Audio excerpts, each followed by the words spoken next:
আজকে বানাচ্ছি আমি চাল কুমড়োর কি বলে পকোড়া। পকোড়া বলে কে বলে ভাজা। তো এই যে পিস পিস করে কেটে নিয়েছি, আগের থেকে পিস পিস করে কেটে লবণ মেখে রেখেছিলাম। এখন চেপে ধুয়ে চেপে নিয়েছি,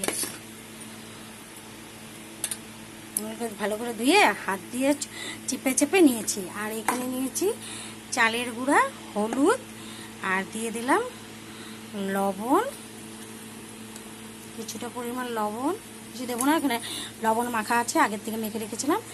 আর অল্প দিয়ে দিলাম আটা বার্নিংয়ের জন্য, আটাটা দিলে ভালো হয়। আর এখন বড়াগুলো আমি বানাবো, দেখাচ্ছি। এখন তেল আমার গরম হয়ে গেছে, এখন আমি ভেজে নেব। চালের গুঁড়ায় ডুবিয়ে নিয়েছি, এভাবে সবগুলা ভেজে নেব।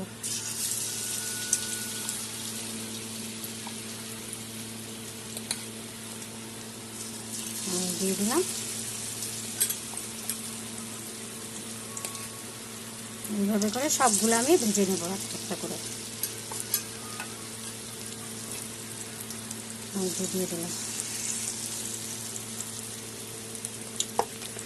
এক হাতে ক্যামেরা ধরা, এক হাতে এসে করে অসুবিধা হয়, এই জন্য সাইড হয়ে যায় ভিডিওগুলো।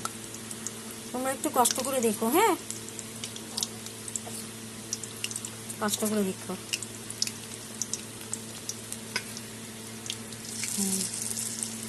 দিয়ে দিয়েছি।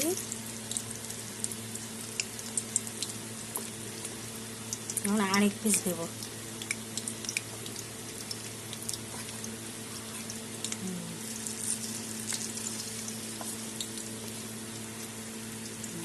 এরকম করে আমি সবগুলো চাল কুমড়োর পিস ভেজে নেব। এতে খুব ভালো হয়, তোমরা এরকম করে বানাবে আমার মতন করে। দেখিয়ে দিলাম যে এইভাবেই বানাবে বাড়িতে। দেখো চাল কুমড়োর পকোড়াগুলো কি সুন্দর হয়েছে, বুঝছো? তোমরা এরকম করে বানাবে বাড়িতে। কেটে আগের থেকে পাতলা পাতলা করে লবণ মেখে রেখে দেবে, তারপরে দিয়ে চেপে নেবে। তারপরে চালের গুঁড়ার সাথে একটু আটা, হলুদ, লবণ দিয়ে তারপরে ভাজবে। নিরামিষ খেতে খুব ভালো হবে।